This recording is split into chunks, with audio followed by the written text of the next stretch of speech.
Kwenye taarifa sasa, klabu ya Ruvu Shooting imeiandikia barua bodi ya ligi Tanzania ikiwasilisha ombi lake la kujitoa katika ligi ya First League kwa kile walichoeleza kwa kwamba ni kushindwa kumudu gharama za uendeshaji kuliko sababisha kuondokewa na wachezaji wao kadhaa. Bodi ya ligi imekubaliana na ombi hilo na kuweza kuchukua hatua kwa mujibu wa kanuni ya 31 kifungu cha 4 ya First League kuhusu kujitoa.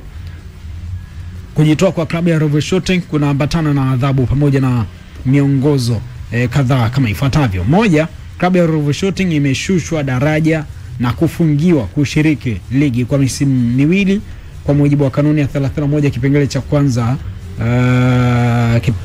kwa mujibu wa kanuni ya 31 kipengele cha 441 cha First League. Lakini mbili, matokeo ya michezo yote iliyowahi kucheza yatabaki kama yalivyo na klabu zote ambazo hazijacheza na timu hiyo zitapewa ushindi wa mabao 3 na alama 3 kwa mujibu wa kanuni ya 31 kipengele cha 443 First League. Lakini 3, mabao yaliyofungwa na wachezaji wa klabu ya Ruvu Shooting yatafutwa, hivyo wachezaji wake hawataweza kushiriki ama hawataweza kushindania tuzo ya mfungaji bora. Mabao yaliyofungwa na wachezaji wa timu pinzani dhidi ya Ruvu Shooting hayatofutwa na yataendelea kuonekana katika idadi ya mabao yaliyofungwa na wachezaji hao.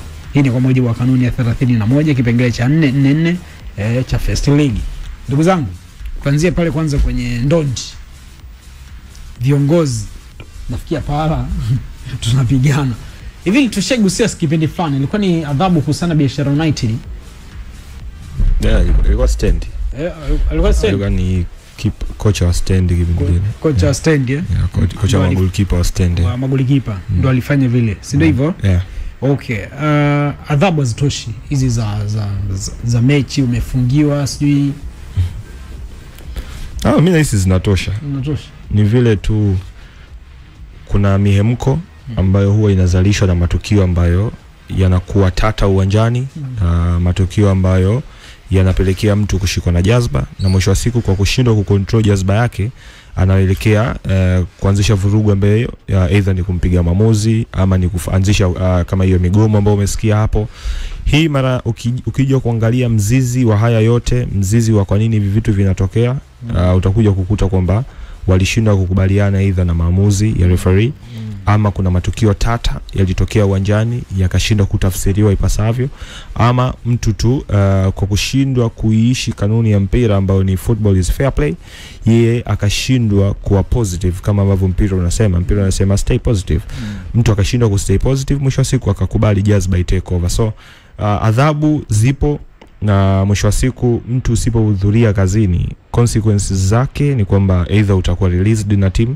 Tumeshuhudia mara nyingi viongozi wakifungiwa, either ni kocha, kama sio kocha ni kocha goalkeeper, whoever, pale atakapofungiwa na TFF basi teams zimekuwa zikiwa release ili kuendelea na watu wengine ambao watakuwa active kazini. So kwangu it's not about adhabu, kwangu mimi ni mentality ambayo watu wanatakiwa kuitune vichwani mwao, kuamini kwamba mpira sasa hivi ni mchezo ambao unatakiwa kuwa positive. Yani ile kanuni iliyowekwa pale football is a fair play, play fair, be positive. Ile ni kanuni ambayo ina misingi ya kuhakikisha kwamba mazingira mpira wa miguu hayaingiliwi na jazba, mazingira mpira wa miguu hayatawaliwi na vurugu, mazingira ya mpira wa miguu yanabaki na amani. Sasa amani itakujaje? Ndio kawekewa kauli pale stay positive. Staying positive ni pale ambapo litakalo tokea uwanjani utalimeza, kwa sababu kuna sheria ama taratibu zilizowekwa pale ambapo hujaridhika na matokeo, pale ambapo hujaridhika na maamuzi, kuna namna ambavyo unaweza ukafile report yako kwenda mbele zaidi ili uje upate haki yako. So kwangu ni watu tu wanatakiwa kuditune, hasa watu ambao wako kwenye hivi sasa kwenye hizi nafasi. Na mara nyingi haya matukio utakuja kuyashuhudia kwenye ligi za chini. Huko ligi kuu kushuhudia ligi kuu kidogo sio yamepungua. Inawezekana yameisha kabisa, sababu unaweza msimu mzima msimu sumeona ile kama kuna mwamuzi mmoja anaitwa nani? Alipigwa. Alipigwa. Ile hizo, yani kuna hizi zinazotokea kwamba mchezaji anamaliza mechi anamfuata mwamuzi anampiga mateke anampiga ngumi. Ligi kuu hizi hizi zilizopo ni ile mwamuzi amefanya maamuzi, mchezaji ya jazba anamfuata mwamuzi labda kwenye ile mazongezonge kumkuida, ile uwezo kaitoa. Ile ipo dunia nzima. Hiyo haipo tu Tanzania, dunia nzima. Kinachozungumzwa Ya, kinachozungumzwa hapa ni kwamba hayo matukio kwamba mtu anatoka huko alikotoka na mrukia mwamuzi teke, ligi kuu hayo siku hizi hamna. Huku championship, first league, huku ndio yapo sana. Okay, huko kwenye giza ndio ambayo inaendelea. Bwana, Ruvu Shooting wameshushwa daraja. Maana wao ndio walioandika barua kwamba bwana, sisi tumeshindwa kumudu gharama. Tunahitaji kujiondoa huko. Kulikuwa kuna haja ya busara na huko wachangiwe, labda waendelee kushiriki ligi. No, kwa namna ambavyo nimeona bani ambao wamekutana Ruvu Shooting, ndio. Ni sahihi. Sogeza mic. Haijakosewa kabisa. Ukiangalia kwa kwamba kuna hizo sheria na kanuni, kuna vitu vingi sana ambavyo wameenda navyo ambavyo havikuwa sawa, si ndio? Lakini nilichokuwa nakiwaza ni kwamba kwenye hii ligi ni kwamba baadhi ya maamuzi ambayo yanatumika kwenye hizi ligi chini huko tungekuwa tunaziona kwenye ligi kuu pia yanatumika. Nafikiri getu ingezidi kuwa bora zaidi, kwa sababu kutizama kwenye mtu kupigwa pointi 15, baadhi ya wachezaji ambao kwenye hizo timu pia kunyimwa magoli, si ndio? Ni kwamba unaona kwenye ligi ambazo ziko chini tu, lakini kwenye ligi kuu kuna hicho kitu kimekuwa kitu sio cha kawaida. Kwa upande wangu ni kwamba maamuzi ambayo yamefanyika, yes, kila mtu unamwona amefanya makosa huko. Kuna mistake nyingi sana huko tumeviona kwenye timu nyingi, tusio Ruvu Shooting nyingi sana. Kuanzia Dar City, daktari mara anaenda kumpiga, anaenda kuanzisha ugomvi, si ndio?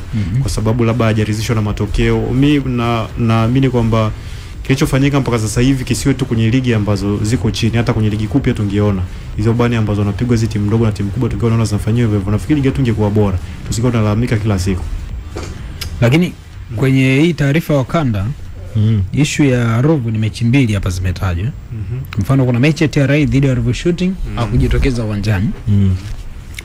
Kuna mechi ya TANESCO dhidi ya Ruvu Shooting na hii pia hakujitokeza uwanjani. Maanake kwa haya maelezo ni hizi mechi mbili peke yake. Ukienda kwenye msimamo First League kwenye hizi mechi 14, Ruvu manake hajashinda mechi yoyote, kadraw mechi moja, akapoteza mechi 13. Lakini kuna mtu jana akaona niambia Ruvu ashapotea muda mrefu, sio leo. Ruvu Shooting ilipotea tangu msimu uliopita wakiwa championship. Kwa hiyo msimu kifupi wajeshi. Mimi nilitegemea kilicho kutokea kwa Ruvu Shooting. Kwangu mimi nilikuwa najiuliza tu lini kitathibitishwa, kwa sababu hicho kitu kilianza tangu msimu uliopita timu ikiwa championship.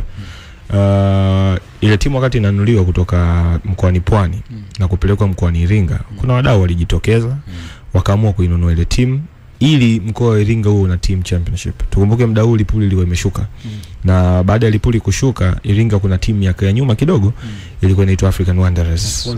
Bonge moja la timu. Sasa aim ya kununua hii timu ya Ruvu Shooting ilikuwa ni kwamba Lipuli ibadilishwe jina iitwe African Wanderers, halafu Ruvu Shooting ije ibadilishwe jina iitwe Lipuli. Halafu wadau wawekeze kwenye Ruvu Shooting msimu huu ndio irejee ligi kuu. Lakini bad enough ni kwamba wakati kuna procedures za kununua ile timu procedures za kununua zilikamilika takriban siku 3 kabla dirisha la usajili kufungwa. Timu ikiwa haina wachezaji, timu ikiwa haina kocha. Kwa hiyo ilitumika almost siku 3 kufanya sajili ya wachezaji wote kucheza Ruvu Shooting. Katika hicho kipindi yakaanza mazonge kama kawaida. Unajua timu zetu za mikoani nyingi ambazo haziko chini ya taasisi ama haziko chini ya halmashauri, linapokuja swala la fedha ndipo changamoto zinaanza. Nani achangie timu, nani aongoze timu?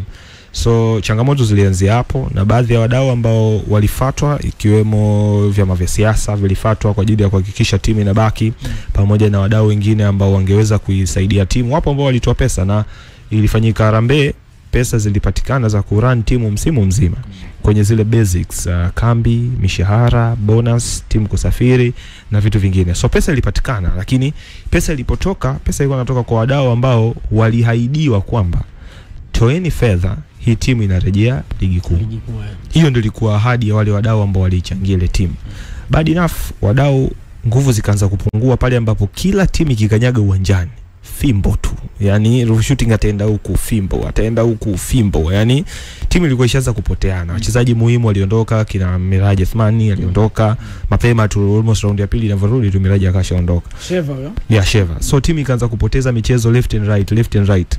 Mwisho wa siku wadau wakaona okay, sasa sisi tunaongeza pesa hapa kwa nini? Kama timu haishindi, tulitarajia labda timu itarejea ligi kuu, mwisho wa siku irejee ligi kuu. At that time ile timu ambayo ilikuwa ni Lipuli walioifanya hiyo African Wanderers, mdau aliyempa naye akawa na fedha. Kwa msimu hata ujaanza tu mdau akasema na mimi timu siwezi kuiendesha, akavunja kambi, timu ikafa.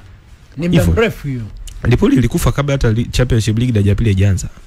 Mapema. Hii draw moja imetoka wapi? Achana na imeongelea msimu unapita. Lipuli msimu hajacheza kitu. Lipuli haipo. Ruvu Shooting ndio baada ya Championship kutamatika ndio imeshuka daraja imepelekwa First Division. Baada ya kufika First Division, matumizi ya First Division sio makubwa kama Championship. Kwa hiyo kidogo watu wakaweza kuiendesha timu, kuirudisha ligi kuu, kusajili wachezaji.